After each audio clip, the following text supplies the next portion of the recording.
Assalamualaikum warahmatullahi wabarakatuh. Bertemu lagi dengan saya Tarisa Dilia Jusi Putri dari program studi pendidikan IPA angkatan 19 dengan NIM 092 di kelas 5C.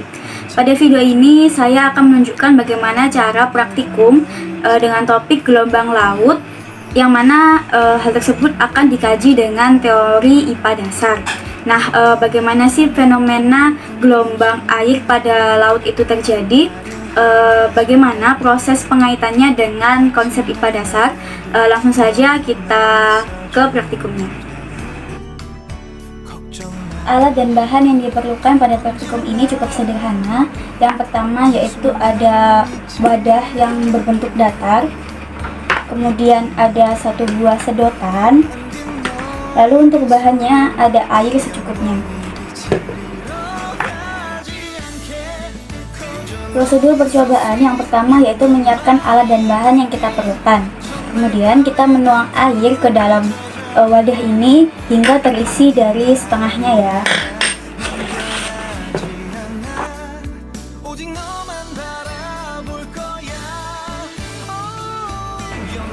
Kemudian jika air sudah mengisi setengah dari wadah ini, maka selanjutnya kita akan memegang ujung sedotan, kemudian yang ujung bawahnya kita letakkan di atas permukaan airnya. Kemudian kita tiup dengan perlahan.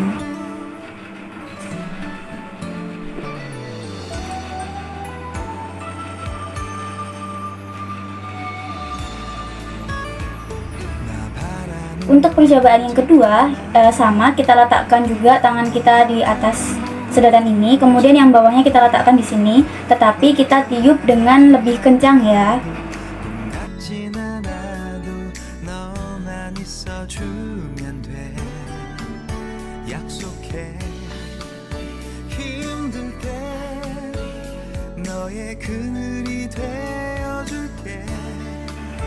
Dari hasil praktikum yang sudah kita lakukan tadi, terlihat ya pada percobaan pertama, ketika kita meniup permukaan air dengan perlahan, maka yang terjadi adalah permukaan air mengalami pergerakan, yang mana pergerakannya ini teratur dan terbentuk riak gelombang yang sedikit. Kemudian untuk percobaan yang kedua, ketika kita meniup permukaan air dengan kuat, maka yang terjadi adalah permukaan air itu mengalami pergerakan yang tidak teratur dan terbentuk riak gelombang yang lebih besar daripada percobaan sebelumnya. Nah, hal tersebut dapat terjadi karena adanya angin, di mana angin tadi itu berasal dari ketika kita meniup. Nah, ketika kita meniup, udara yang ada di rongga mulut kita itu mengalami tekanan udara yang tinggi. Jadi di dalam mulut kita ini ada tekanan udara yang tinggi, sehingga udara ini akan keluar melalui sedotan.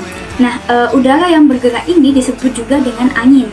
Nah, ketika udara ini keluar atau angin ini keluar dari sedotan, maka dia akan mentransfer energinya ke permukaan air sehingga permukaan airnya dapat bergerak. Nah, perlu dipahami juga bahwa udara bisa keluar melalui sedotan itu karena tekanan yang ada di mulut kita ini memiliki tekanan udara yang tinggi, sedangkan yang ada di sekitar kita ini memiliki tekanan udara yang lebih rendah. Jadi, udara itu akan lebih cenderung berpindah dari tekanan udara tinggi menuju tekanan udara yang rendah, sehingga dia bisa keluar melalui sedotan. Praktikum ini bisa menjelaskan secara sederhana bagaimana proses terjadinya gelombang laut, yang mana faktor yang menyebabkan adanya gelombang laut itu adalah angin. Angin yang berhembus melewati permukaan air laut akan mentransfer energinya sehingga permukaan air laut tadi ikut bergerak sesuai dengan arah angin. Hal tersebut yang menyebabkan terjadinya gelombang laut. Jadi semakin besar atau semakin kencang angin yang berhembus, maka semakin tinggi pula gelombang laut yang terjadi. Nah, itu tadi adalah praktikum sederhana mengenai topik gelombang laut.